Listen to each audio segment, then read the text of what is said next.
Hello everyone, स्वागत है आप सभी का आपके अपने यूट्यूब चैनल एसएससी और राइटर पर। तो जैसा कि आप सभी को ये बात पता होगी कि आज लगभग सारे टीचर्स एसएससी ऑफिस के सामने इकट्ठा हुए थे 2025 में रिफॉर्म्स के लिए, या आप कह सकते हैं 2024 सीजीएल रिजल्ट में जो गड़बड़ी हुई है उनकी नज़र में उन चीज़ों के बारे में बात करने के लिए सीधा सीधा एसएससी चेयरमैन से। तो लगभग 12 बजे से लेकर रात के 9 बजे तक ये सारी चीज़ें चली और देखने को जैसा मिला कि अभिनय सर और 2 स्टूडेंट्स को एसएससी चेयरमैन से मिलने का मौका मिला। चेयरमैन साहब ने खुद बुलाया कि आइए और जो आप लोगों की प्रॉब्लम्स है, जिस वजह से आप यहाँ पे गैदर हुए हैं, वो बताइए। तो लगभग 7 बजे के आसपास अभिनय सर अंदर गए और 1 घंटे की शायद डिस्कशन हुई एसएससी चेयरमैन के साथ। और अब तो आप लोगों ने यूट्यूब वगैरह पे देख ही लिया होगा कि क्या क्या डिस्कशन में बातें हुई। अभिनय सर ने खुद बताया कि पहली बात तो उन्होंने रिवाइज रिज़ल्ट की बात की। तो भाई रिवाइज रिज़ल्ट एसएससी चेयरमैन ने खुद कहा कि ये मेरे हाथ में नहीं है, ये पॉसिबल नहीं है मुझे कराना। आप कोर्ट से कहा के लाइए या फिर ऊपर से पार्लियामेंट या फिर जो भी करा के लाइए, मैं खुद रिवाइज रिज़ल्ट नहीं कर सकता हूँ।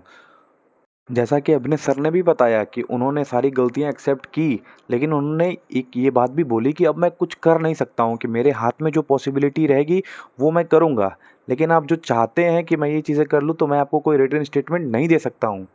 और हम लोग भी सुबह से ये देख रहे थे कि सारे टीचर्स अपना मुद्दा अपना टॉपिक लेके गए थे, चाहे वो नॉर्मलाइजेशन हो, चाहे वो डीवी का प्रोसेस हो, चाहे वो बोनस क्वेश्चन से हो, चाहे वो रॉन्ग क्वेश्चन से हो, या फिर एज लिमिट। इन सारी चीज़ों के बारे में शायद उन्होंने बात की और एक एक का जवाब उन्होंने अपनी पूरा क्लियर किया उनके सामने।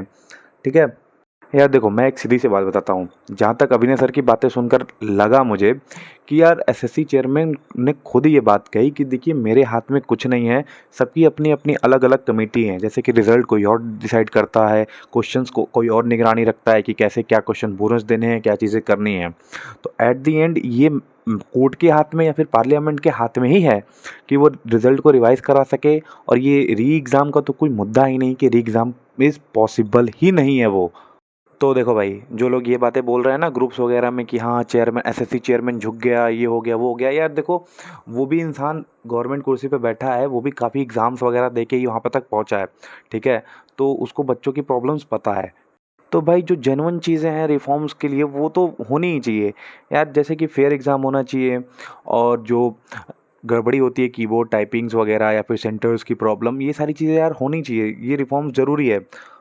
देखो आप लोगों को भी ये बात पता है कि यार 19-19 क्वेश्चन यार गलत देना ये गलती तो है। ठीक है, जो हो गया उसको मैं चेंज करने की बात कही नहीं रहा, वो चेंज होगा भी नहीं, ना होना भी चाहिए भी नहीं।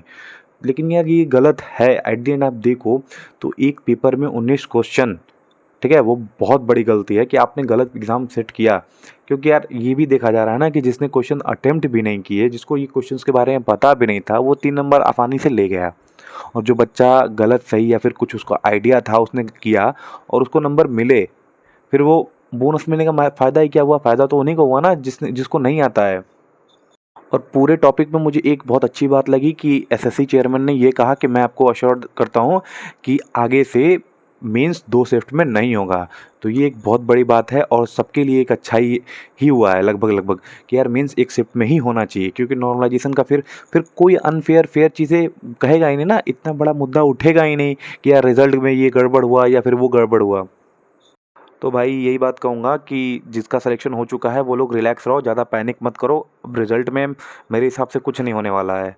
और आप लोग देख ही रहो कि कितना तेज़ एसएससी अब डीवी करा रही हैं। हाँ, लेकिन इस बात पे आप सभी को स्टैंड लेना चाहिए कि जो गलतियाँ हो रही हैं एसएससी से वो आगे ना हो।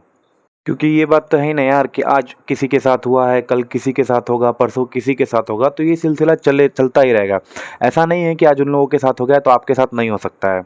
तो मेरे भाई इसमें आप लोगों को भी सपोर्ट करना चाहिए कि रिफॉर्म्स 2025 के लिए चाहिए ही चाहिए। हाँ, इस बात के लिए मैं भी सपोर्ट नहीं करूँगा कि 2024 का आप रिवाइज रिजल्ट करा दो, जो लोग सेलेक्ट हो गए उनको बाहर कर दो। यार ये तो मैं भी नहीं चाहता, ना ही आप चाहते हो।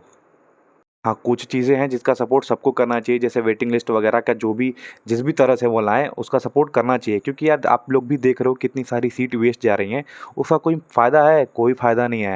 यार किसी एक गरीब या फिर किसी को भी मिडिल क्लास फैमिली को उस बच्चे को 2400 ग्रेड पे की नौकरी लग जाए तो एक बहुत बड़ा सपोर्ट होता है। भाई बस मैं इतना ही कहूँगा कि आप नॉन सेलेक्टेड और सेलेक्टेड बच्चे एक दूसरे की बातों को समझे, एक दूसरे के इमोशंस को समझे और आप दोनों एक दूसरे का सपोर्ट करो। ठीक है?